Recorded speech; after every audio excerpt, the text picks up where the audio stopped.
भगवते वासुदेवाय। ओम नमो भगवते वासुदेवाय। ओम नमो भगवते वासुदेवाय। कृष्णाय वासुदेवाय देवकी नंदनाय च नंदगोपकुमाराय गोविंदाय नमो नमः। हे कृष्ण करुणा सिंधु दीनबंधु जगतपते गोपेश गोपिका कांत राधा कांत नमस्तुते। गौरंगे राधे वृंदावनेश्वरी वृषभानुसुते देवी प्रणमामि हरिप्रिया।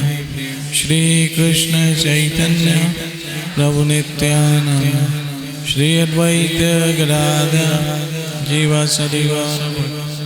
हरे कृष्ण कृष्ण कृष्ण हरे हरे हरे राम राम राम हरे हरे।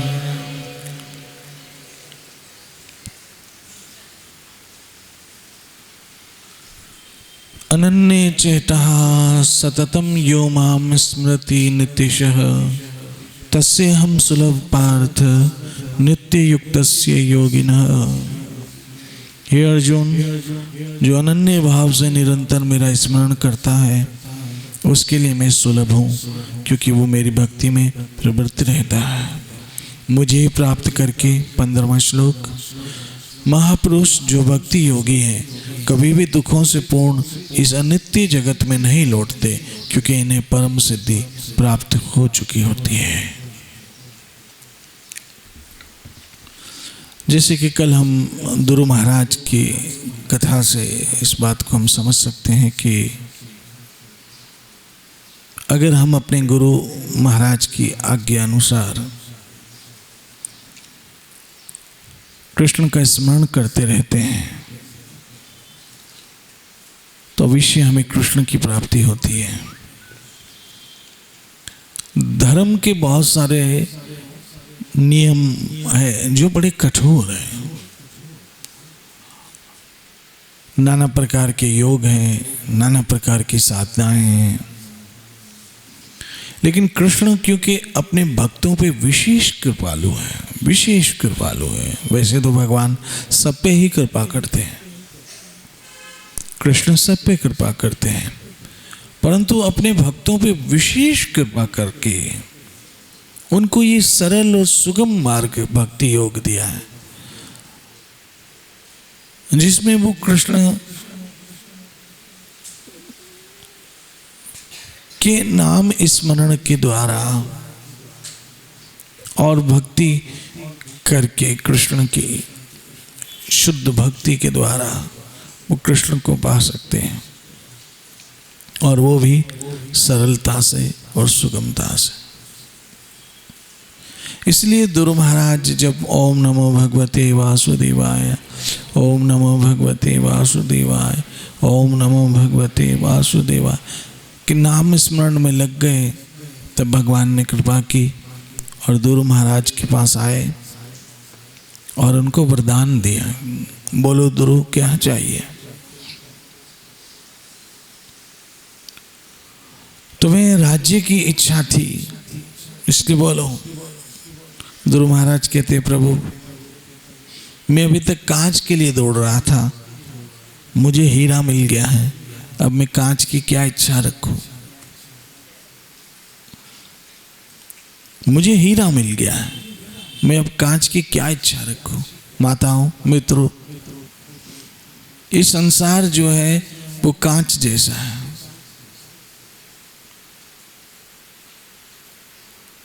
और भक्ति कृष्ण नाम हीरे जैसा है। जो मिला है उस पे हमें सब्र करके भक्ति में सोचना चाहिए। श्रील भक्तिपाद जी महाराज ने जो हमें सिखाया, धन्यवाद कृष्ण। आपकी पूर्ण प्लानिंग है मेरे लिए। तो हमारे दिमाग में देखिए, मन है ना, बड़ा चंचल है, उसमें नाना प्रकार के विचार आते रहते हैं, और आते भी हैं तो हमेशा नेगेटिव आते हैं।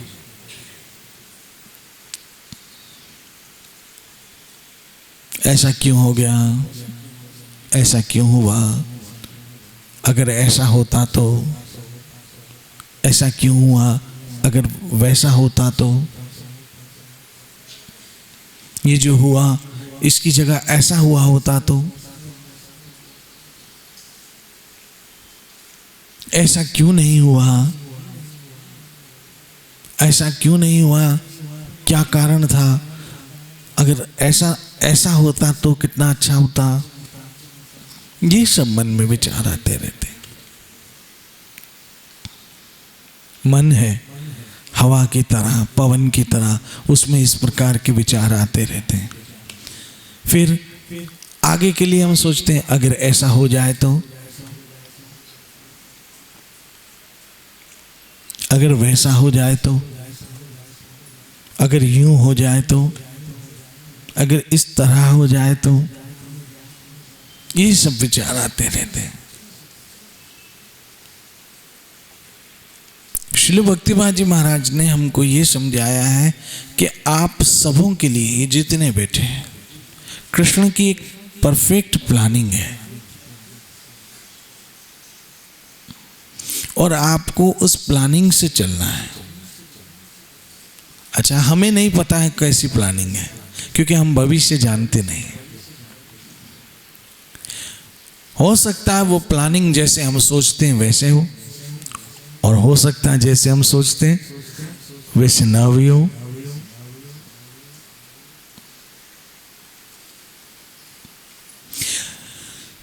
हो सकता है वो प्लानिंग जैसे हम चाहते हैं वैसे हो, या हो सकता है जैसे हम चाहते हैं वैसे ना भी हो।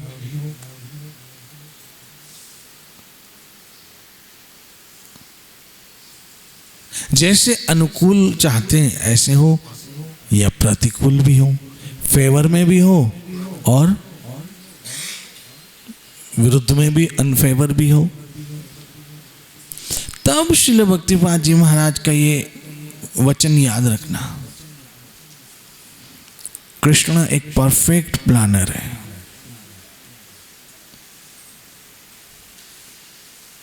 जैसे कोई नाम वाला इंजीनियर किसी बिल्डिंग की प्लानिंग करता है तो हमें कॉन्फिडेंस होता है। जैसे अभी मैं जा रहा था एक रास्ते से,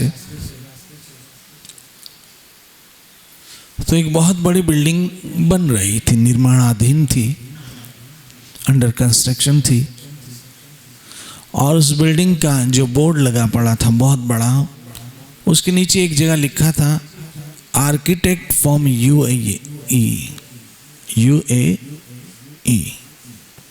यानी जो इसका आर्किटेक्ट है वो यूएई से, विदेश का आया हुआ है। तो लोगों को लगता है वाह, दुबई से आया है इसका आर्किटेक्ट, ये बिल्डिंग फिर बहुत अच्छी होगी, क्योंकि इसकी प्लान जो है वो इसने बनाया है।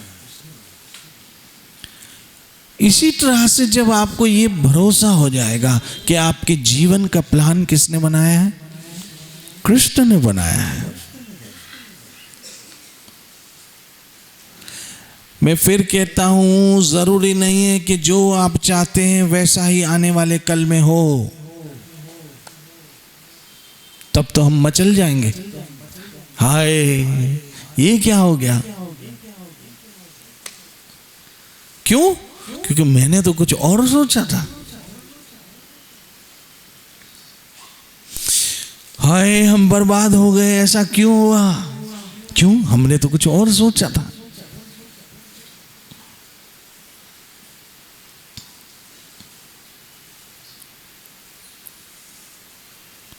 तो पहले तो हमें ये समझने की जरूरत है कि स्वयं कृष्ण ही कहते हैं दुखालयम अशाश्वतम। इसलिए यहां सुख की एक्सपेक्टेशन रखो नहीं, पहली बात तो है। वो आना होगा तो बिना स्ट्रगल के भी आ जाएगा। और ऐसे कई लोग आप अपने जीवन में जानते होंगे जो कोई काम नहीं करते हैं। मैं ये नहीं कहता हूं काम मत करना, मेहनत मत करना, मैं इसके फेवर में बात नहीं कर रहा हूं, लेकिन एक समझाने के लिए कि ऐसे कई लोग हैं जो आप उससे ज्यादा मेहनत करते हो, लेकिन वो आपसे ज्यादा सक्सेस है।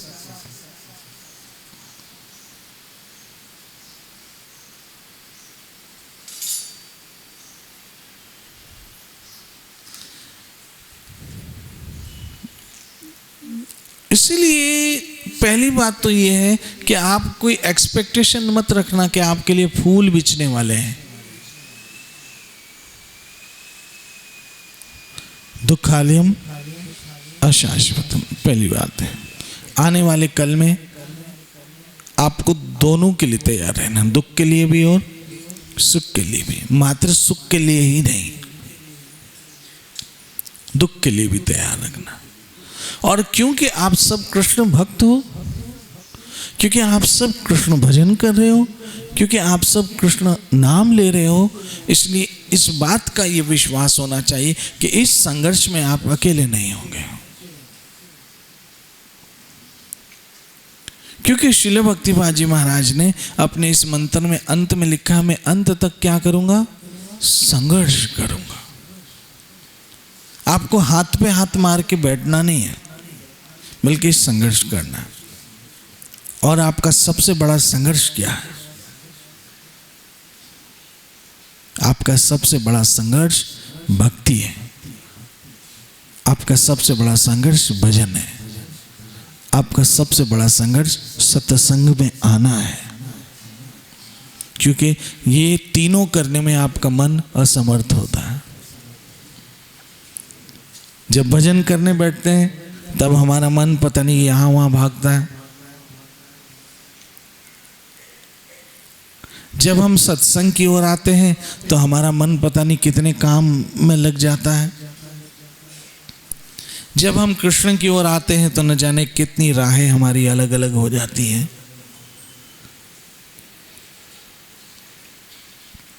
इसलिए जब हम सब ये समझते हैं कि कृष्ण मेरा कभी बुरा, मैं हमेशा से आपको ये हमेशा से समझाता आया हूं कि मन विचलित हो जाए तो हो जाने देना, लेकिन विश्वास विचलित ना हो।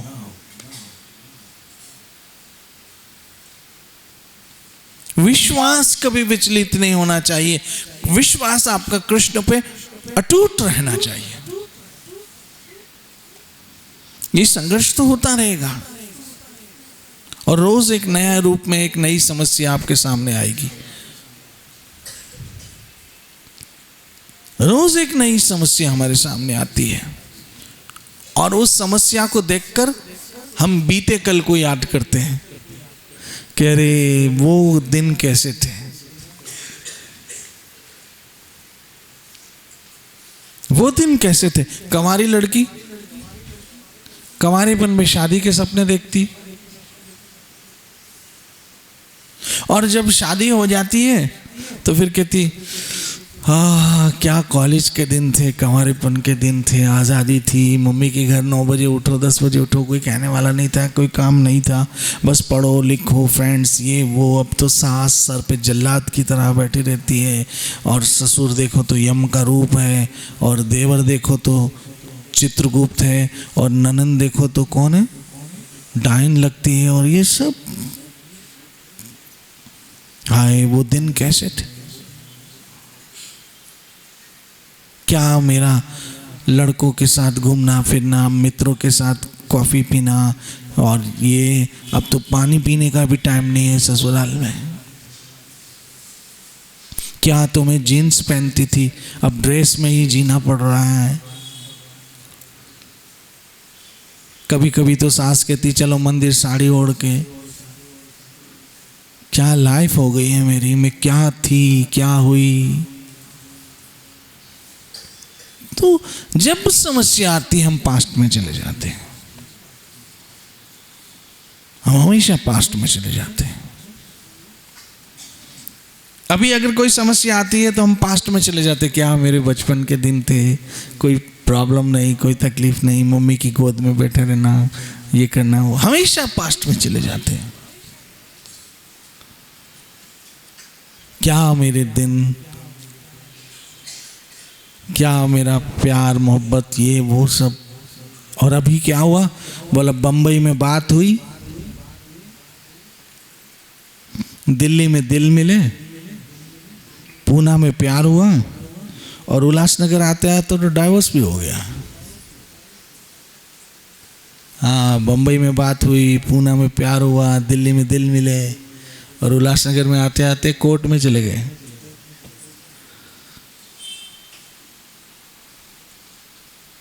तो इस किस्म की हम अपनी लाइफ गुजार रहे हैं, इस किस्म की हम अपनी जिंदगी गुजार रहे हैं। जब हमारा ये विश्वास होता है कृष्ण मेरा कभी बुरा नहीं कर सकता है, कभी मेरा बुरा नहीं कर सकता है, ये जो हो रहा है ये अलग बात है, मेरी समझ से बाहर है, लेकिन ये मेरा विश्वास है कृष्ण मेरा कैसे बुरा, वो मेरी माँ है, कृष्ण मेरे पिता है, ये मेरा विश्वास है। हो सकता है मेरे कोई ऐसे भयंकर कर्म हो जिसका फल बड़ा खतरनाक हो, ये भी कृष्ण की कृपा है कि वो सूली की सजा कांटे पे टले। एक भक्त हमेशा इस प्रकार से विचार करता है, एक भक्त हमेशा इस प्रकार की भावनाओं में रहता है, और इस प्रकार की भावनाओं में रहकर वो कृष्ण चिंतन करता है, हरे कृष्ण कृष्ण कृष्ण हरे हरे, हरे राम राम राम। ये संसार क्या है कि एक बहुत बड़ा मेला लगा हुआ था, उस बहुत बड़े मेले में दो बड़े बड़े स्टॉल लगे पड़े थे, बड़े बड़े स्टॉल थे, बहुत बड़े स्टॉल लगे हुए थे अलग अलग जगहों पर। उसमें एक स्टॉल था जिसमें बहुत रंगीन लाइटें जल रही थी, बहुत लाइट, कलरफुल लाइटें, लाइटों वाले बड़े बोर्ड लगे पड़े थे, और उस कलरफुल बोर्ड जो इतने सुंदर और आकर्षित से, उसमें एडवर्टाइज लगी पड़ी थी जिसमें बहुत सुंदर सुंदर लड़कियां नृत्य कर रही हैं, बहुत सुंदर अट्रैक्टिव लड़कियों के फोटो नृत्य करते हुए।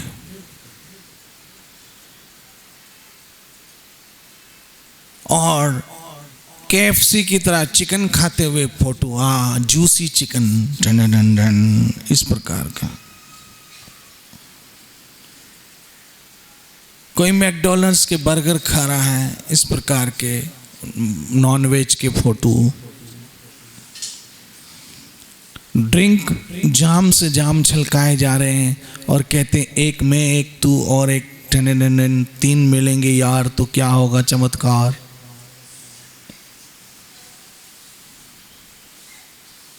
इस प्रकार की एडवर्टाइज बड़ी लुभावनी, अट्रैक्टिव, और वहां बड़ी भीड़ थी।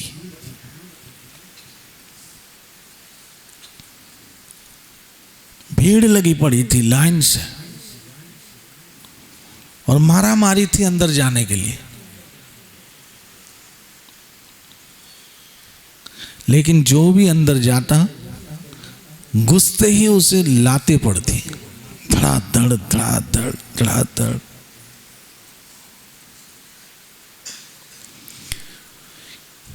दूसरी तरफ एक बोर्ड लगा पड़ा था जहां पर कोई माला करता हुआ वैष्णव बैठा था, कोई शास्त्र के फोटो लगे पड़े थे, मंदिरों के फोटो, वहां कोई भीड़ नहीं, खाली पड़ा था। और लोग चिल्ला चिल्ला के कह रहे थे आ जाओ आ जाओ आ जाओ, लेकिन